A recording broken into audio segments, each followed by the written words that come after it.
Eh bien, bonjour à tous. J'ai mis la GoPro pour vous faire une petite vidéo. D'abord pour mon acheteur, voilà, et puis pour tous ceux qui ont des petits problèmes à appareiller donc une high-tech Aurora 9, pas une 9X, une 9 avec les récepteurs, par exemple un Optima 9.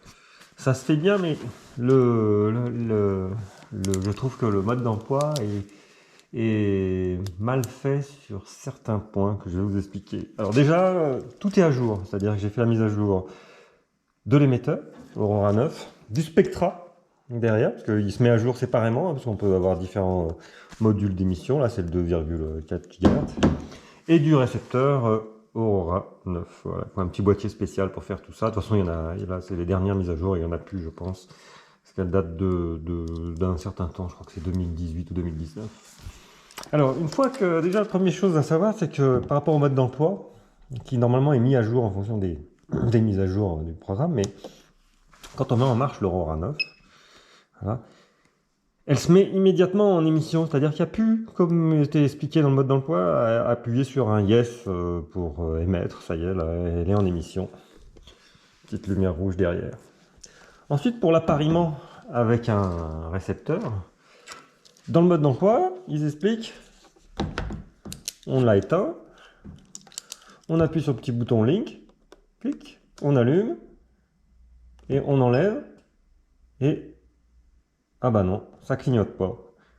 On comprend pas, mais dans le mode d'emploi, on a l'impression que en fait, dès qu'on a mis en route, dès qu'on a fait on, de l'autre côté, il faut enlever le stylo. Bah non, c'est pas vrai. En fait, il faut laisser, voilà, là j'ai éteint, hein, il n'y a plus de lumière. Je mets le stylo, j'allume, et hop, là, dès que j'ai commencé à voir une première lumière, bah vous voyez, j'ai pas réussi. Bien la preuve que le mode d'emploi est quand même pas super bien fait. Là, je rallume à nouveau. Ah, vous voyez, je l'ai laissé un certain temps. Et qui se mettent en route, et je l'ai retiré qu'à ce moment-là. Voilà, là il clignote rouge.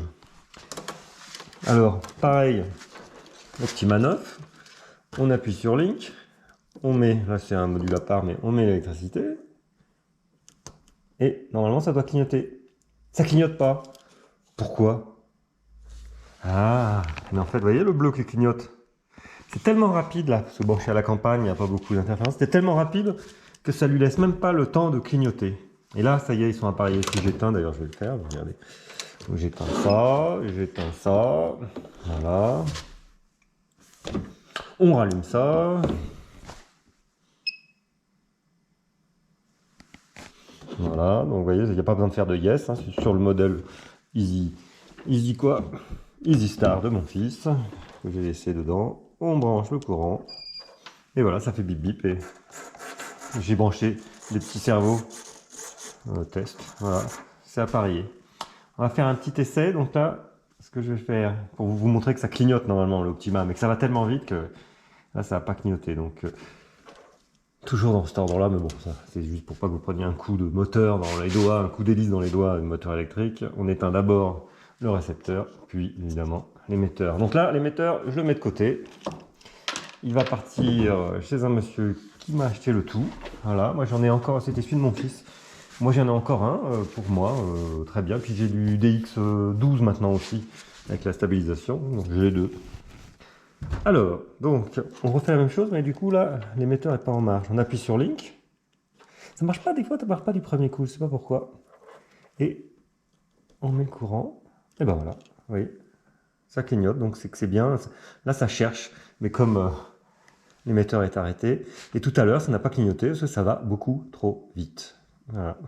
Et hop, je débranche. Toc.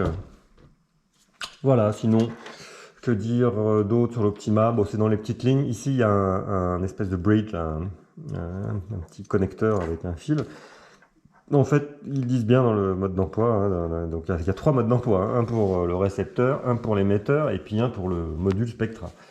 Donc ce petit bridge, on le laisse si on attaque par exemple le récepteur, enfin il faudra lire un peu mieux, mais si on attaque le récepteur avec un courant jusqu'à 6 volts, on le laisse. Mais par exemple, je crois qu'en enlevant ça, on peut attaquer le récepteur avec un courant jusqu'à 25 volts. Sauf que les cerveaux vont faire pchit les miens, parce qu'ils ne sont pas certifiés pour 25 volts. Voilà, et puis ici c'est la prise data, ici, qui sert donc pour la télémétrie et puis pour sinon brancher sur un ordinateur mais avec un accessoire. Voilà, voilà. Et ben écoutez, j'espère que vous allez pouvoir vous connecter plus facilement avec cette petite vidéo.